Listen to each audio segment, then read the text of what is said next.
You can't summarize it for me any better than that. Yeah. The secret to living is giving.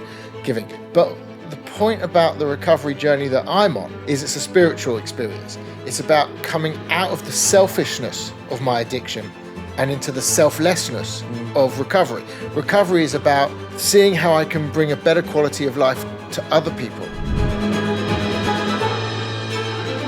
Hello and welcome to another episode of the Conscious Podcast. My name is Brett Moran and I'm really excited to share with you our special guest today.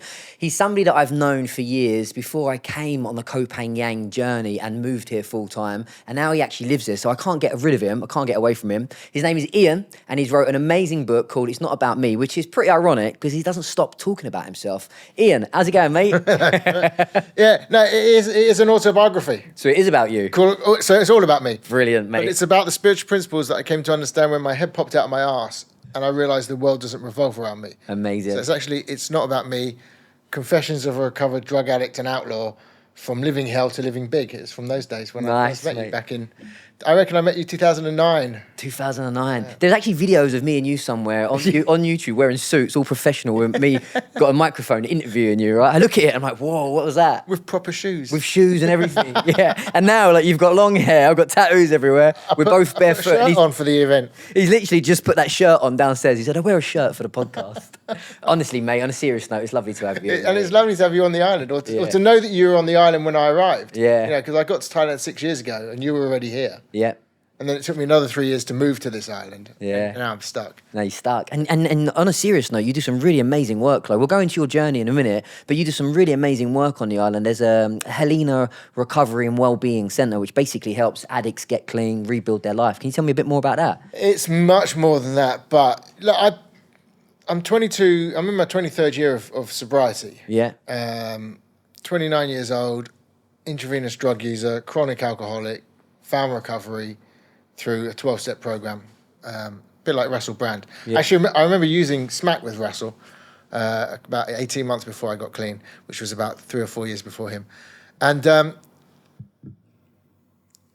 it transformed my life. It transformed my thinking. It transformed my attitude. It transformed my way of looking at the world. It was like literally putting on a different pair of glasses and seeing the world through a different lens. And been working in the industry for over 20 years now. I originally went back and started working at the facility that I'd been to as a client, and started volunteering, and then took off from there. So Helena, actually, we opened it at the end of COVID, so I guess 18 months ago now, February, I forget years, 2022. Yeah. And I don't know what a year is now, mate, to be honest with you. 23, 24. We opened it at the end of COVID on this island, and it's actually the 5th rehab that I've built from scratch now. So I've kind of done a lot of effort building facilities and making them spaces for people to come and recover. It's kind of been my niche, and actually since then it's grown so much. It's no longer just Helena Rehab. There's also Helena Wellness. So we're doing all types of programs that help transform people's lives, whatever they're looking for, whether that's emotional help, behavioural help, physiological help, getting back into your body, getting back into movement. We have Helena Yoga, Helena Retreats for trauma and people with depression. We have Helena trainings, which currently there's a month-long training there, or 2 components of a month-long training, teaching psychodrama, which is a fascinating therapy. Psychodrama? Yes, it's a therapeutic tool. It's a way of helping people see their own patterns by having other people act out characters in their life, and then you stand up, someone else plays you, and you watch how you're reacting. Yeah. And you can see yourself, and it's kind of like a third person seeing yourself. Before, yeah. And it's transformational. I remember having it and experiencing it when I was in treatment in 2001. And I trained in it about 4 years ago as well. It's a really cool therapeutic tool. And then somewhere along the line, we opened Helena for young people, aged 14 to 26, over in Cyprus. And the only reason they persuaded me to do that was because Cyprus is the warmest country in Europe for year-round temperatures, and it's an island. So I was persuaded to go over there and help set that one up. So that's number 6.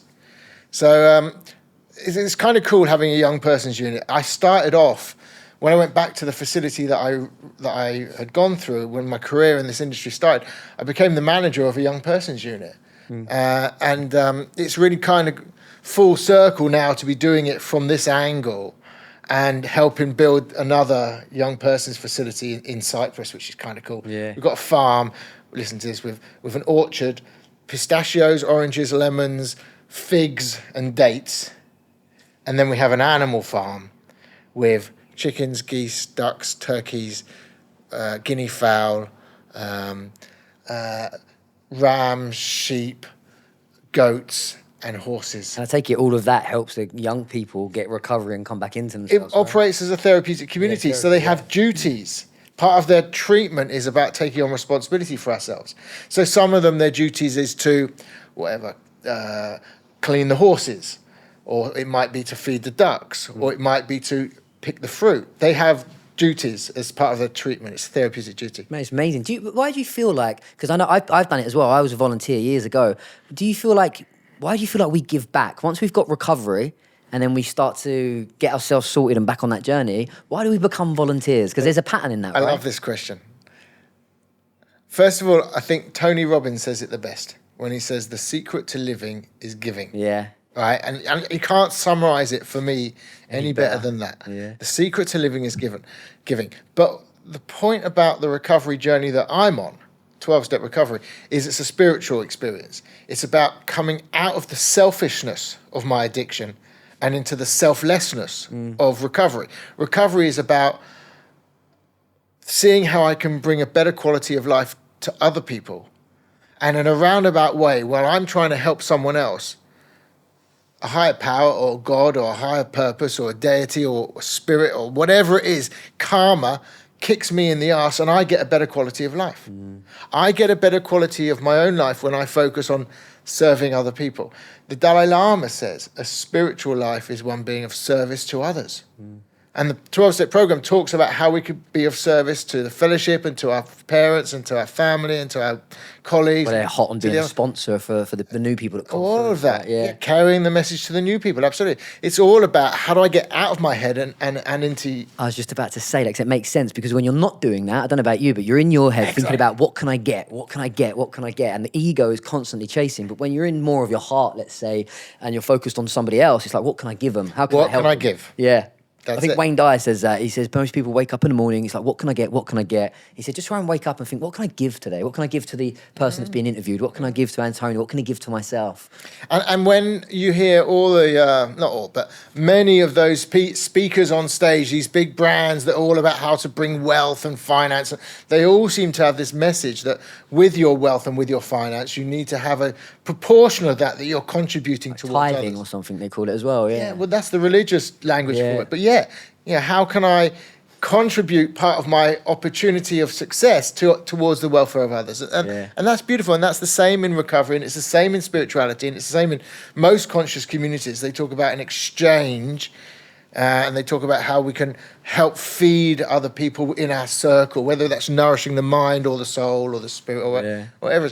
It's an old age story. And you don't even have to be in recovery and have the journeys that you've had or that I've had. It's like, it can be just, you can just give somebody a smile on the London Underground. You know, you're having a bad day, you're thinking, shit, I don't want to go to work, but you see somebody over there, everyone's probably having a bad day, and just a smile. You know, yesterday I was teaching yoga to these Burmese kids, and I woke up yesterday morning, the monkey mind, I had some podcasts on yesterday, the monkey mind was just about to go off, so I took control of it, did a bit of breath work, did a meditation. What I'm saying is I didn't wake up full of energy and buzzing. It wasn't one of those days. So I went over, I played with these kids for about an hour. Bought them an ice cream, got in trouble because I bought them an ice cream at 9 o'clock in the morning. But I bought them an ice cream and I sat, honestly, I came away invigorated. Like I was on the podcast yesterday, I was buzzing, and I actually even sat there, and as the kids were all playing and talking to me, they're all talking Burmese, we don't really understand each other. It was just all of that energy, and I was just giving back a tiny bit, just of my time and my energy or my presence, obviously, and an ice cream as well. But that just set me up for the rest of the day. And even though I've been doing this for years, it's still reminding me that that's what it's all about, right? Just service and paying it forward if you can. So smiling, right? I've said this for many years, long before I got sober. Smiling is contagious. Yeah. If I sit here and I smile at you, sooner or later you will smile You feel back it now, at yeah. me. Yeah. You know, it's like the higher power that we talk about in our program. actually now I have so much power, I just need to give it away. Yeah. And it's the same with smiling. I have so much joy that when I give that energy and I give that power of that joy through a smile is really simple. On London Underground is a great example. Yeah. It's contagious. And I've been doing that since I was a teenager, smiling at people to solicit a response. It's funny you saying that because I used to live in Bournemouth and I'd walk from pier to pier, from Boscombe to the other one. And my morning game was how many good mornings could I get back on smiles. So I'd walk along and obviously a lot of people are going to smile back at you because you're like a Cheshire cat and they probably think you're on drugs. And I'm morning. But every now and then they started opening up and I got up to about 10 or 15 from one pier to the next pier. There's actually David Hamilton. He wrote a lot of books. Love that guy. Yeah, he's a lovely bloke. He's a doctor. Yeah, Dr. David Hamilton. He wrote a load of books and he's kind of like talks about the placebo effect. But he says there's a part of the brain or there's some cells in the brain called the mirror neurons, which is when you smile, I'll start smiling. But the fascinating thing about the study is that the person, for example, Antonio, that's just sitting behind the camera, if he starts watching us both smile, he starts smiling. And it's like they talk about an act of kindness. If I give you something like randomly in the street, but if somebody just witnesses that as they're walking past, that affects their mirror neurons and so they'll go off and pay that forward. So you don't even have to be the person giving it. It's just even if you see it. And that blows me away. You've met David, have you? Yeah, met him a few times. He's such a great guy. Yeah. He's Scottish and he's a handsome Scottish man. Yeah. And he talks about writing a prescription of kindness. Yeah. And that people heal through being kind to other people, which is just so beautiful. It's amazing. It reminds me of Patch Adams. Patch Adams, yeah. Yeah, where Robin Williams played him in the movie, where he goes in and he hangs out with these kids that are terminal. Yeah. And he makes them laugh. He dresses as a clown and he brings a quality of their life to their end of days that gives them a whole new lease and it actually extends their length of life. Yeah. Because they now have the thing that Frankl wrote about, Viktor Frankl, forget the name was Man's Search for Meaning? Man's Search for Meaning. Hope. As long as I have hope, then there's a reason to keep going. I love that, man. You give me goosebumps. Look at that. It's hope, isn't it? Yeah. So he was observing people in concentration camps, extermination camps in the Nazi era, and he was incarcerated himself. And he noticed that people that were holding on to a cigarette, it was enough of a reason for them to have hope to keep going. The hope that they can have another cigarette was enough. And it was the people that lost hope that seemed to come ill and die. Mate, which kind of really beautifully brings it to this podcast because I really want to interview people to inspire people back home. So we're living in Thailand, barefoot, living the bliss now, right? We smashed it, but it wasn't always this way for us. Well, for you, not about me. It wasn't always this way for you. I want to go a little bit into how it was before you started, why you got into drugs, etc. But the reason why I've asked you to come in today is because you are a symbol of hope for people or an inspiration for people that maybe they're still using. They're watching this podcast. They think we're nutters because we're barefoot talking about these workshops. But we've never been happier, right? Oh, I know I ain't. I'm sure I see it in you as well. Absolutely. Yeah. And we've known each other 15 years. I've been sober since 2001.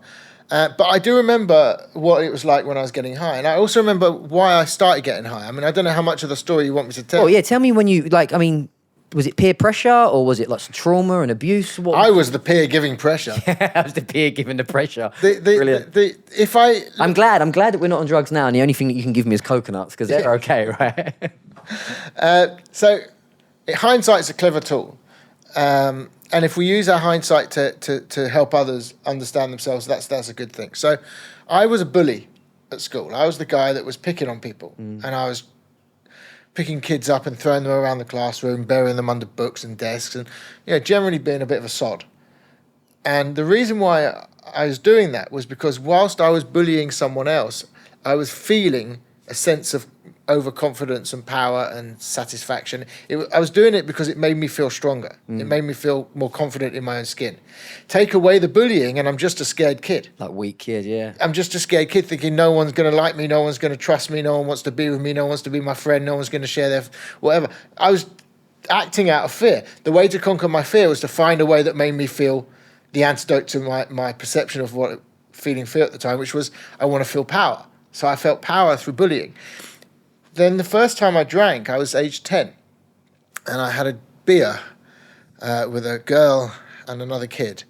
And I also had a cigarette, or we shared a cigarette. We shared a beer, we shared a cigarette. And I was only 10, it was Halloween. And the outcome of that was the girl kissed me. And it was like a life-changing moment, because I was associating the coolness that I perceived of having a cigarette and a beer and getting a kiss from a girl. That was age 10. I managed to stay sober for the next 2 years, which is quite an accomplishment. But the next time I was like 12, almost 13, I was at a party at my parents' house and realised that there was free booze and that I should now experiment with this activity of how it happens that when I drink, am I going to get off with a girl? And obviously there was largely adults there, so You got off with your auntie.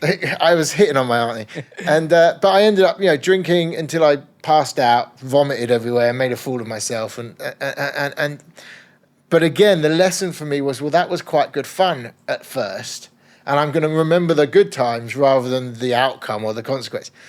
So, and then in secondary school, 13, 14 years old. It wasn't about peer pressure for me. It was about seeing other people doing it and thinking, I want to try that. I remember sniffing lighter gas. And I remember Tipex thinners. And I remember first time we started smoking cigarettes on the bus. And then cigarettes is the gateway drug of it all, by the way. Once you start cigarettes, or these days vapes, it opens your opportunity to be, okay, if I can get away with that, then I can get away with this. And the mindset that when I first started smoking a joint, and it made me feel good, and yet the government and the society all told me that smoking hashish was bad, but yet this makes me feel good. That was the beginning of a wedge between me and society. If society is telling me this is bad and is illegal, and yet it makes me feel so good, and I just want to do more and more of this, then I must leave that. And so by the age of 16, I'd left home already to dedicate myself to the pursuit of exploring drugs, because they made me feel good, even though society was telling me that they were legal and they were bad for me. In my perception of an early developing brain of 16 years old, ecstasy made me feel fabulous. Yeah, actually, funny you saying that. I remember we had one of these talks where this really old guy came round. He must have been in his 70s at school. We was all kids, teenagers, and he's telling us how bad cigarettes were, how bad ecstasy was. And now looking back, I'm like, that guy probably never even took anything. Yeah. And I remember going to my first, I think it was a One Nation rave, a drum and bass rave somewhere. And I was so nervous because of what this guy said. And some guy, I think Leah Bett, some lady had died, and she was all over the papers. And I took my first pill and I felt like invincible. Yeah. And I was like, what a load of crap. They was all lying. And then, like you, the same thing. And then you start taking more and more and more because it just feels so good, right? When was the turning point for you when it wasn't fun, though? Like, it wasn't like enjoying it, and then you started to feel, or did you start to feel that you need to make some changes? Guys, I know you're enjoying the video, but I've got a quick question for you. Are you okay with that monkey mind being a monkey? We've all got this voice inside the head, or voices, filled with self-doubt, criticism, judgment. But most people don't understand how important it is to master that monkey mind. So look, if you've got a monkey mind or a voice that is just busy inside your head and it never seems to shut up, I know exactly how you feel. And thankfully, I found meditation about 20 years ago. And so, I have an amazing opportunity for you. It's the Bodhi Meditation Teacher Training Program. This 10-week program is designed to share with you 8 Bodhi meditations. And the amazing thing about these meditations is that they are scientifically proven to help you reduce stress, reduce anxiety, uplift your mood, boost your energy. In other words, create that kind of lifestyle, that energy and that health and that happiness that most people crave. Over the course of 10 weeks, I'm going to be your meditation coach. And at the end of this course, you're going to become a certified Bodhi meditation teacher. That means that you can coach people one-to-one, you can work from anywhere in the world, build online courses, or even teach meditation at yoga retreats or anywhere you decide. So click that link below and together will open up your heart so that you wake up feeling positive and literally this buzz for life. The link is below. Now you can get back to your video. Have an amazing day. So I'm first generation raver in recovery. I was immersed in rave scene right from the... my first rave was 1990, so I missed the first couple of years, but I was right there from the beginning, massively involved in the free party scene, breaking squats, putting on huge illegal raves, breaking land and putting on huge free festivals. And that then led me to getting arrested I mean, I was getting arrested anyway, but for one, which was called Castle Morton, which was the largest free party that had happened so far. There was 38,000 people, and I knew it was my responsibility to drive the Bedlam sound system off-site. I work with Bedlam sound system and also Spiral Tribe. I'm an original Spiral Tribe guy. And although the bail restrictions were really tight, it was all kind of crazy. I mean, I won't go into it now, but right throughout the whole of the summer of '92, I had to be in, where was it, Caledonian Road in Tottenham, to sign bail Wednesdays, Saturdays, and Mondays. So I mean, Wednesday I'd sign bail with me and my mate Eddie, who was also at Nick with me. Then we would hitchhike or get a lift down to the site, which would have been in the West Country somewhere, Monmouth or Cornwall or somewhere, carrying shitloads of acid, LSD, and probably some E's and other bits and pieces. But really, I was known for my acid. I was dealing a lot of acid. And sometime I'm there Wednesday, Thursday, Friday, and sometimes Saturday afternoon, we have to hitch our way back to London, sign in at the police station, and then we'd get a lift down with ravers that were leaving London back to the site, carry on selling everything, and then get back on Monday, sign in, weigh in my dealer, because he was giving me the acid on tick, and I'd spend Tuesdays in London sorting everything out, and Wednesdays sign and go back in. And I did that for the whole of the summer. And towards the end of the summer, we were at this festival in Romsey, and the police had split it into 3 different sites in 3 different parts of this village, or 3. So to get to one another was really difficult. You had to jump police barricades and go through hedgerows, and it was a tricky thing. But the largest of the 3 sites that I happened to be on had a recycling incinerator, and some guys decided to burn down the recycling incinerator. And this blew my mind, because I'm kind of conscious, and especially with the amount of acid and ecstasy that I was doing, I was a positive counterculture person. I believed in the planet and stuff. Even back in the early 90s, this was a big deal for me. Burning down a recycling centre was against my ethos. And these were guys that were kind of in your gang. I don't know who it was. Oh, okay. I suspect it was third party people that had come maybe to their first party and thought it would be a laugh. I don't know. Yeah. I don't think it was the crusties or the travellers or the squatters or the anarchist types. I think it was kids that were experimenting and just got overexcited, I suspect. Anyway, off the back of that, someone was on a bus and they were leaving for Amsterdam, and I thought it would be a good idea, even though I didn't have a passport, to head to Amsterdam on this bus and jump bail. And so I ended up smuggled into Europe, and actually someone that owed me some money for a quarter kilo later gave me his passport, and I've had a fake passport for a number of years. But I built a whole career in Europe as a DJ. My DJ name was Degenerate. As an MC, my MC name, particularly when I was drunk, was MC Tamer, which is like a play on words of MC Hammer, but Tamer means your mum. And as a big time smuggler and trafficker of drugs all over Europe, with Amsterdam as a quite cool base to find things. So I was running drugs east and west, north and south, and spent the whole of the 90s just having a great time. Big parties, sex, drugs and techno music, lots of adventures, lots of really great fond memories of things that I can't remember, and places that I went to that I have memories of smells and colours, but I can't really tell you what was there. It's all a bit of a haze, but just great emotions that I remember, drug-fueled. And at some point, my mate Marvin, introduced me to heroin. And the thing about heroin, right?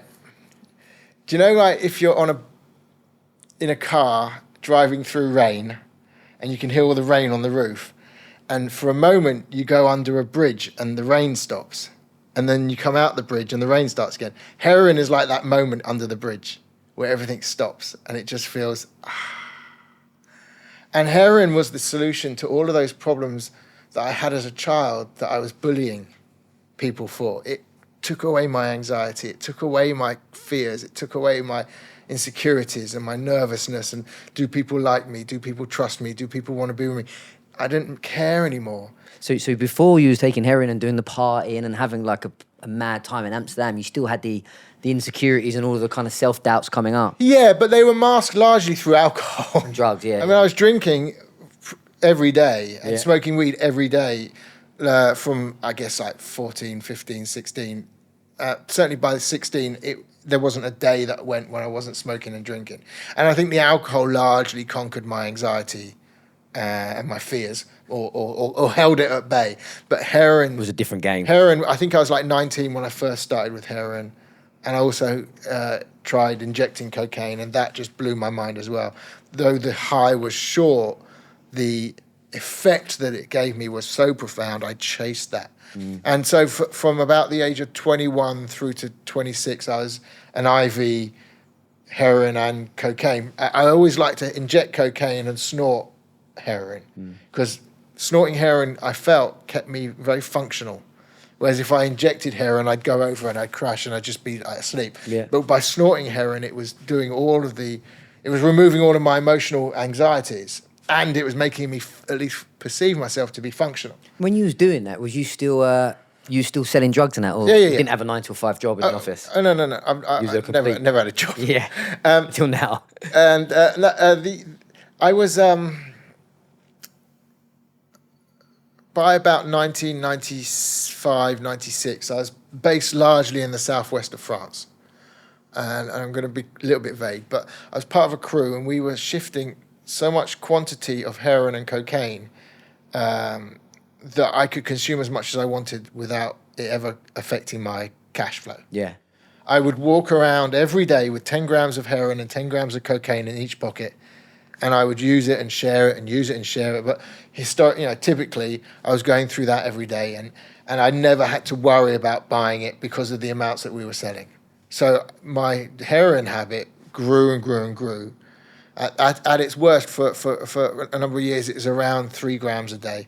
And my cocaine appetite was easily 5 to 10 grams every day that I was injecting, smoking, making into rocks and smoking, or using snorting. When I was DJing, I tried not to smoke too much or hit up too much, because it was difficult to then get behind the decks and mix. So I'd start on a Thursday with a whole load of cocaine that would start snorting. And by like Monday, my nose is so painful, because essentially you're snorting rocks. You're not spending enough time to cut it all fine enough. So you're snorting more and more rocks of cocaine that aren't going up. They're just burning into your membrane. And it gets painful. And for many, many months, by Monday, my nose was so painful that I would then retreat and then shift into smoking or hitting up and give my nose a rest. And then come back the other way. It's like a cycle. And then I'd sleep from Tuesday to Thursday. When did you realise that you was fucked? When did you By the age of 26, I realised that my physical health was deteriorating. I think I had my first overdose when I was 27, and that was a cocaine hit. I used someone else's cocaine, and it was more powerful than mine, and I used the same dose as I was used to using, and I went over. And fortunately, the guy I was with was smacking me and breaking me and shaking me and pouring water on me, and somehow managed to wake me up out of that. But I knew, physically, I was bones. Yeah. I still had some shape, but I knew that I didn't used to look like this. I knew I had to wear long sleeves because of all the pins in my arms and my legs. And I was living in the south of France. It's really hot weather there. Wearing long sleeves is not ideal. Where was your family? Did you have mum, dad, or? They were still in the UK, in London. Yeah. Did they know that you was bang at it, or? They knew that I was on stuff, but they never perceived just how bad it had got. And I didn't care to share with them. Yeah. So when I finally told them what was going on, they may have suspected it, but they'd never said it out loud, and they'd never asked me directly. And they come from that kind of background, or they kind of? No, they're straight middle class parents. Yeah. Well, Dad was a HR professional, and Mum was a teacher. Two sisters. It's fascinating because I've worked with so many addicts over the years, as you know, and been through a journey myself. it's never the person, well, it's not, I shouldn't say it's never, but it's like this perceived idea of like the child has a really bad upbringing full of abuse. Like I had such a great upbringing. My mum and dad were amazing, you know what I mean? But I still went down this crazy path. And you can meet people that have had a lot of abuse and a lot of trauma and they don't go down that path. So for me, it's always the perception, isn't it? It's just like where you're at, the environment. There's many different factors in it. But sometimes I don't feel like it's always set in stone that if you come from a bad upbringing and your parents did it, you're going to do it. Or if you didn't come from a bad upbringing, you can still go down that path, right? There's so many studies around, is it our culture or is it our genetics? Is it where our upbringing or is it our exposure to other things? And the longer I'm in this industry and I'm in recovery on my own personal journey, the more and more I see people, addiction doesn't discriminate. It doesn't pick you because of your family. It doesn't pick you because of you living in a council estate. It doesn't discriminate like that. I mean, I do believe that I was born with some sort of emotional disbalance, that I found my own cure or my own treatment for it through drugs and other mood altering behaviors. And so my addictive disease is within me. That's kind of how I view it. But I didn't catch it from my family. I don't think any of my other family members, I mean, you could say maybe my mum likes to eat a lot or she's prone to depression. But yes, looking at my grandparents, there's nothing there. There's not that genetic thing. And at the same time, for me, I wasn't exposed to it without my own choice. I chose to engage. I led that scene. I think more people maybe got turned on to drugs by me than the amount of people that ever turned me on to them. I think I was more the catalyst for it. But I don't know. There's a thing called Project Match, which was they did in the, I think like the late 80s, so it's before my time, but they looked at Vietnam vets that had gone to war, and of the Vietnam soldiers, 80% of them or something were addicted to heroin when they came home. Of that 80%, 90% of them just got on with their lives, but yet 10% of them could never get back to real life and continued using, which implies that 10% of the population have got this genetic disposition to addiction, and the other 90% were just there because of their environment, their situation. I like to think that those statistics are vaguely similar today. I know that of all the people that I was raving and dancing with and getting high with back in the 90s, maybe 10% of us are addicts, and most of them have gone on to live regular, normal lives, drinking at weekends, using cocaine occasionally, got on and haven't been affected, but yet they used as much as I did. Do you think it's getting, I never want to say getting worse, I'm Mr. Positive, you know, I always feel like the glass is always half full. But when I literally got a text off a young girl, I think she was 18, 2 days ago. She's gone to the doctors. She's taking MDMA powder and pills at like 8 o'clock in the morning before her Cocoa Pops. I said, make sure you eat breakfast first. But she's deteriorating and 18, and so I get little young people reaching out to me every now and then. Do you feel like with these new drugs and this stuff that's out nowadays, do you feel like it's getting worse, or do you feel like? Because when I was younger, I'd take some pills and take some coke and would have a laugh. And it went a bit kind of bandy and then I got addicted. But there's so many different drugs nowadays. I'm like, what on earth is this shit going on? Do I think it's getting worse? I think the quality of drugs is probably over time going to be diluted. Yeah, that's a good answer. It's going to be... Drugs are kind of like... It's going to be different standards and different quality based on people's greed to market more, sell more, money, cut more. With various things.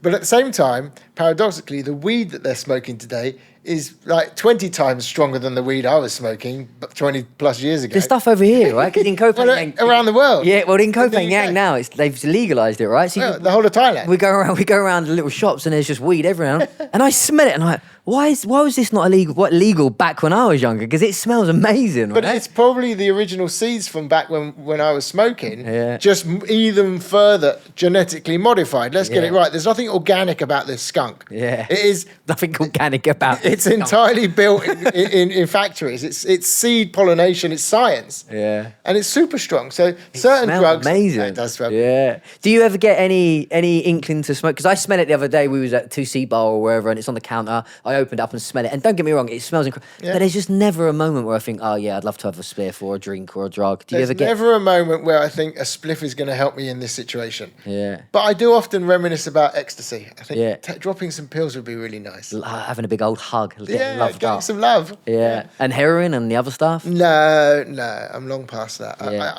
I and alcohol even. I mean, I don't really ever really want. About 18 months of recovery is when I knew that I was never going to have to drink again. Nice. But the question was, when did it start going downhill? And for me, it's like the graph of the downhill spiral began that moment when I started injecting. But it took about 3 years before I was really seeing those physical consequences. But the physical consequences weren't enough to make my mind want to stop doing it yet. So I was 26 when I knew that I was beginning to die, having these physical consequences. 27, 28, and people ask this question: what was it that made you stop finally? And it's actually after 3 years of trying to find different ways to stop. I thought the best way to stop injecting heroin was to use heroin differently, to snort it or to smoke it, or maybe to get onto methadone or Subutex. I was involved with early Subutex trials. I thought the best way to stop using cocaine I just wanted to take the pin out, was to try and smoke it. So I didn't really understand. What I was trying to do was find different ways to make myself feel good artificially through narcotics, but I was accepting that the way that I was currently doing it wasn't working. So I was looking for all these different ways, and I went to doctors and nurses and got planted on methadone scripts and got given clean syringes and needle exchanges. I'm very grateful for. Really am. It's a result of that type of harm minimization that I believe I do not have a bloodborne virus like AIDS or hepatitis. Because I was going to share needles, of course. The hit was more important to me than waiting to get a clean needle.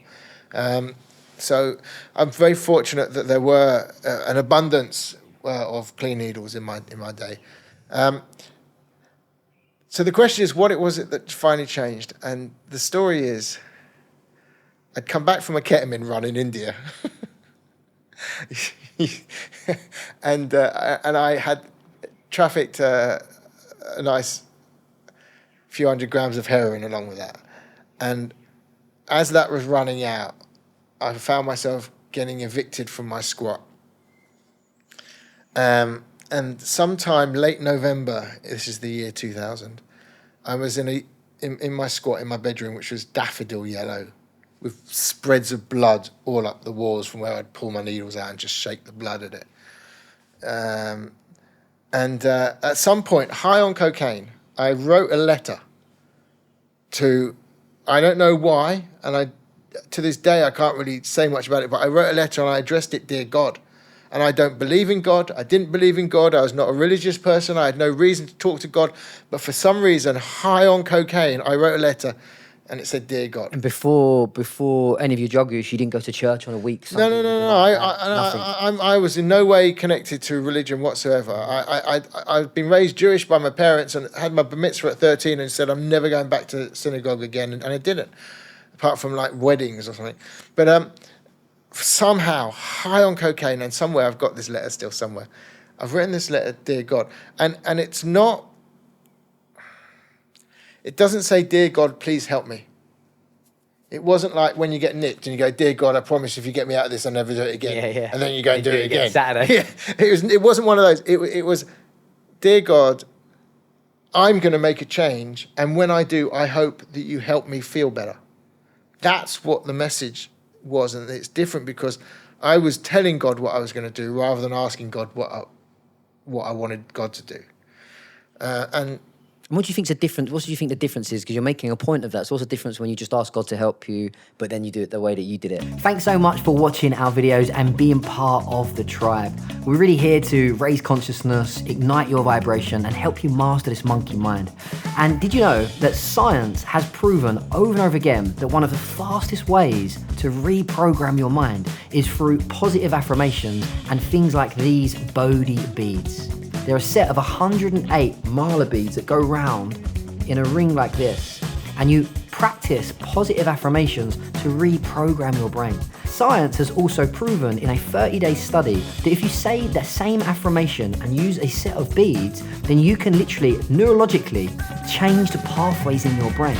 Now that means any of those limiting beliefs that you've got around money, around love, around health, you can change them if you repeat a certain affirmation that I am wealthy, I am loved, I am healthy. And that's why we've created a set of 8 powerful meditations where you do one meditation every day with me personally for 30 days. And you use your beads in your hand, and each time you use the affirmation, you roll your thumb and your finger around on these beads. These meditations are videoed, or you can download the MP3s, put them on your phone, and literally go to bed at night time rolling your Bodhi beads. These Bodhi beads are handmade with love in Thailand by a local family.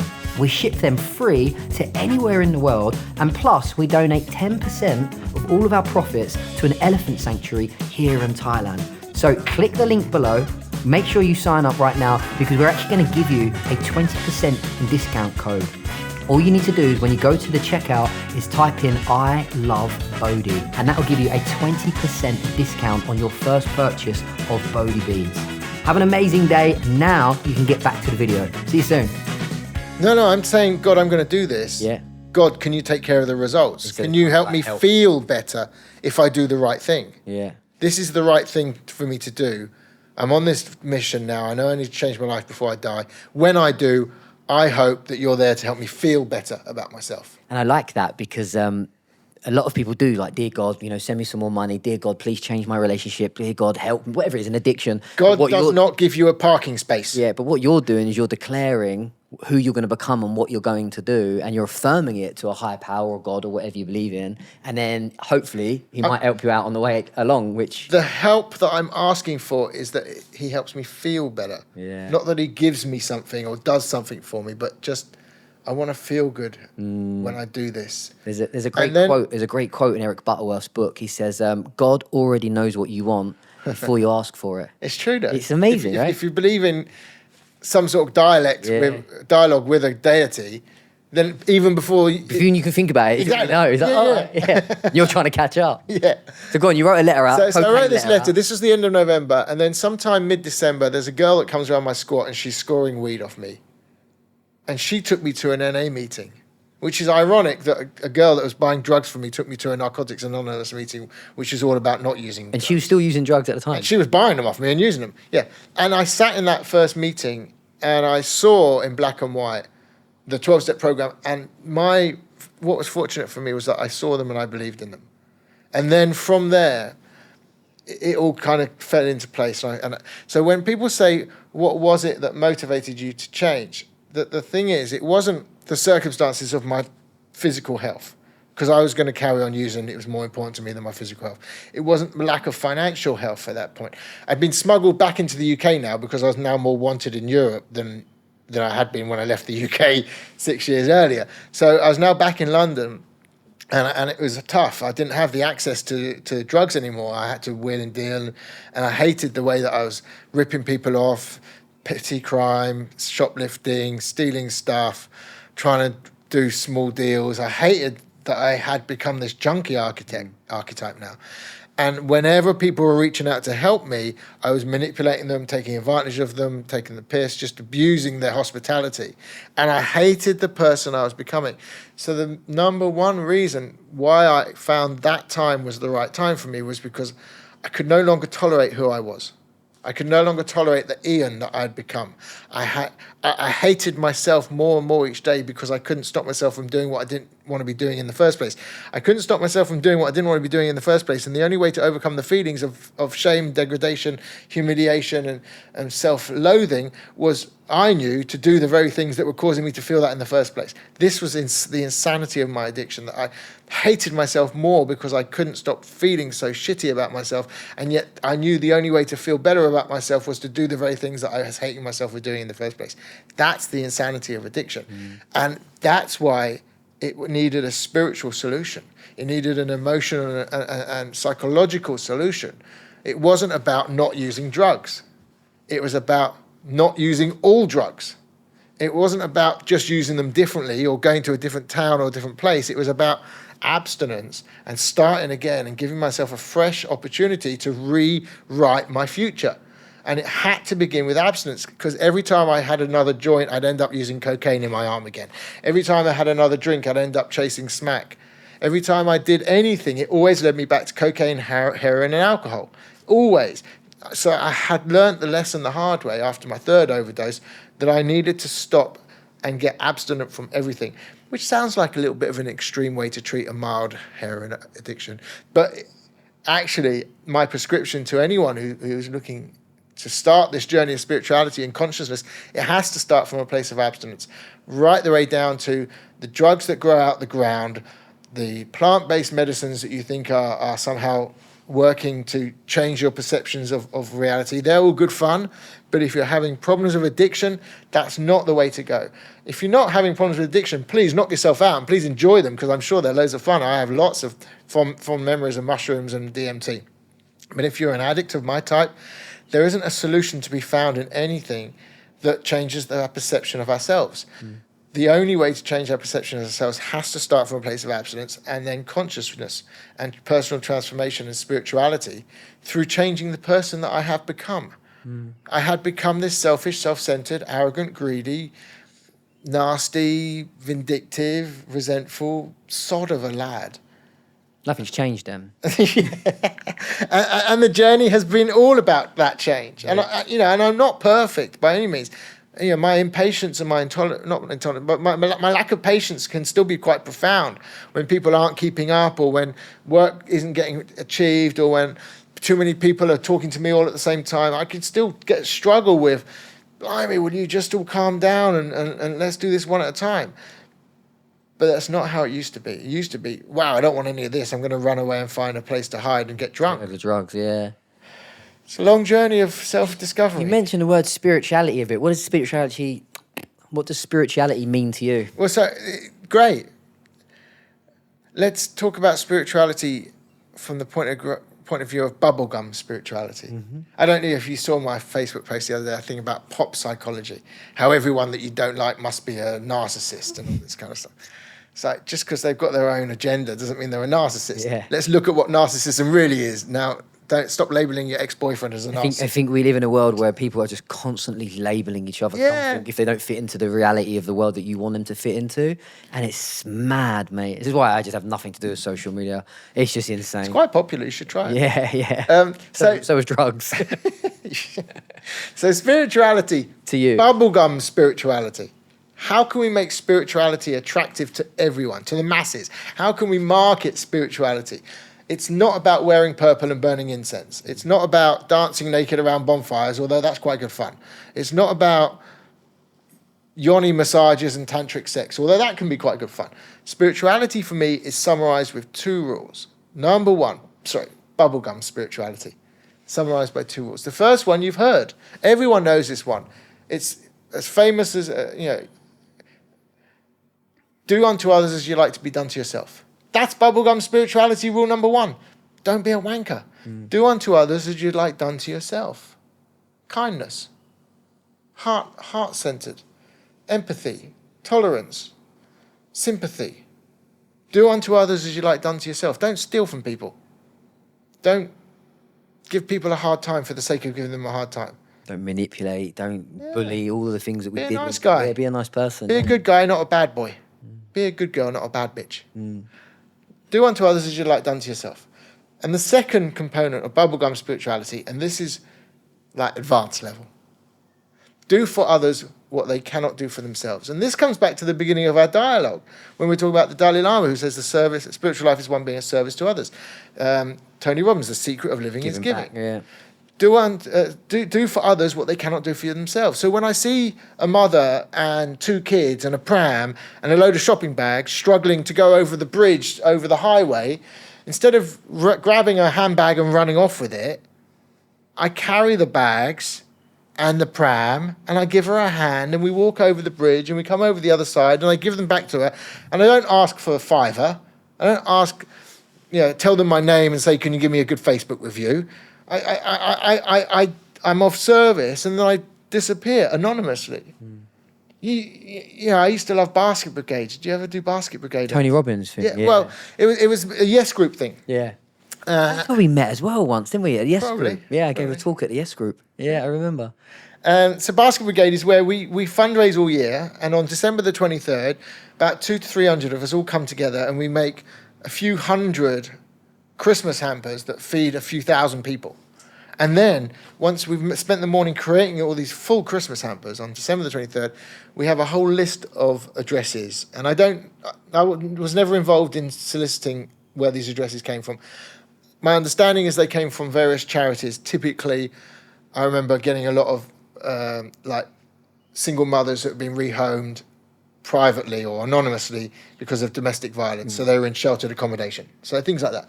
Women that just didn't have any means and they were fighting for their lives and in a place of great fear, really, because they're hiding from a violent husband who's probably looking for them and whatever. And we would knock on the door with a Christmas hamper designed for the size of her and her family. And we would just be the delivery guy. And we would hand the Christmas hamper over to them. And if they wanted any details, I'm just the delivery guy. Yeah, just pass. I don't know where it came from. I don't know who it's from. There's a card in there that people are with love from a friend. And the other thing that ties into this is, and I'm really pleased that Kevin Spacey got off last week, but the movie Pay It Forwards, this concept of paying it forwards. How can I, in the movie and in the book, the kid Haley Joel Osment, he has an idea at school in social sciences that if I help 3 people, that ripple, and those 3 people help 3 people, and those 3 people or 9 people help 3 people, the world becomes a better place, one person at a time.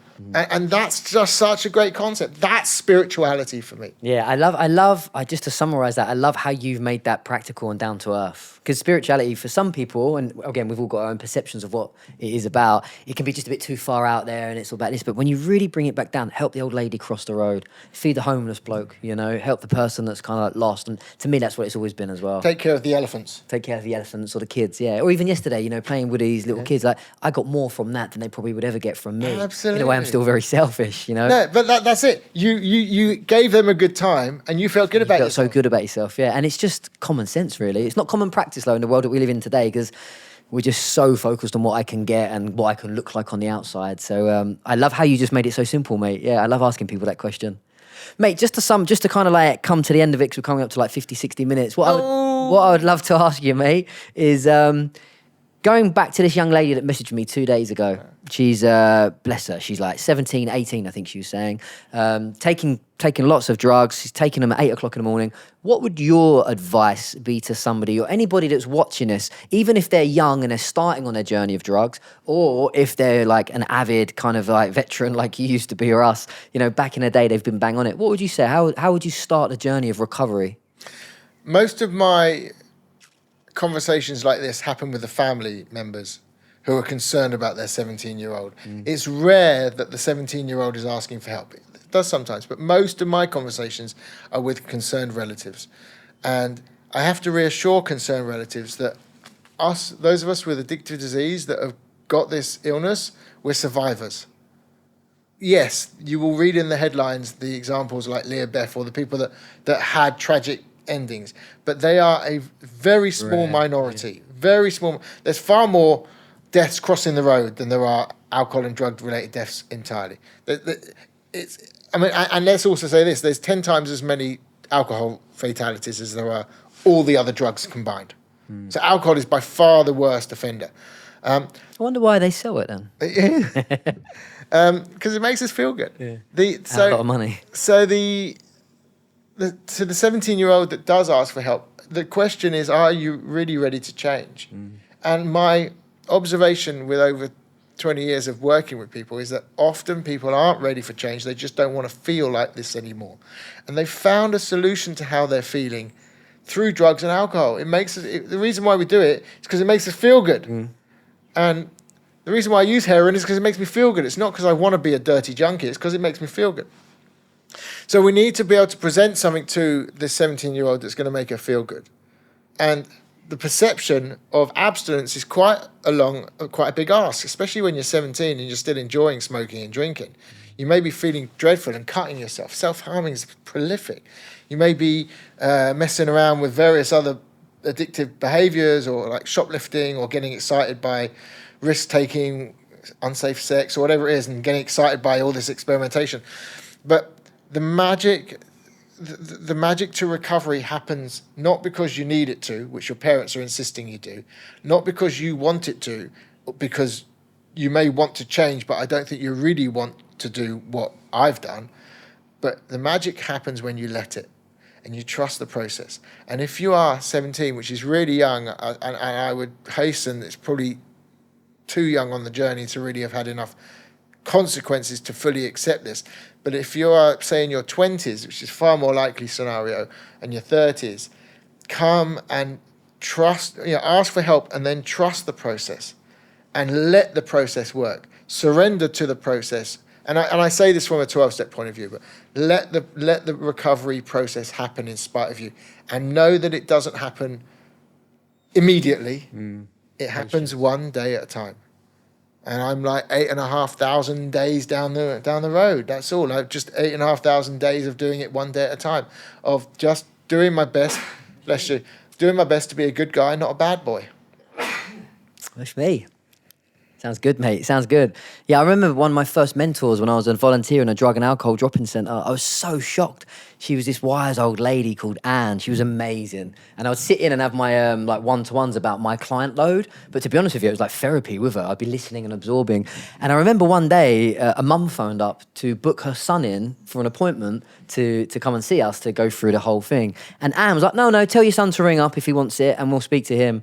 And I was so shocked. And she put the phone down. I was like, why didn't you book the appointment with the mum? And he's like, because the mum wants him to get clean. When he rings me up, he wants to get clean. That's and I was like, brilliant. That's really relevant. So I don't know if we have time for this. Maybe we should do a part two. Part two. We'll do a part two because we've got like on 60 now, yeah. Okay, well, part two, I'll talk about recovery. But that's my personal experience. When I went to my dad and I said, Dad, I need some help, my dad made me make the phone call. Nice, yeah. He said, shows that you want it, right?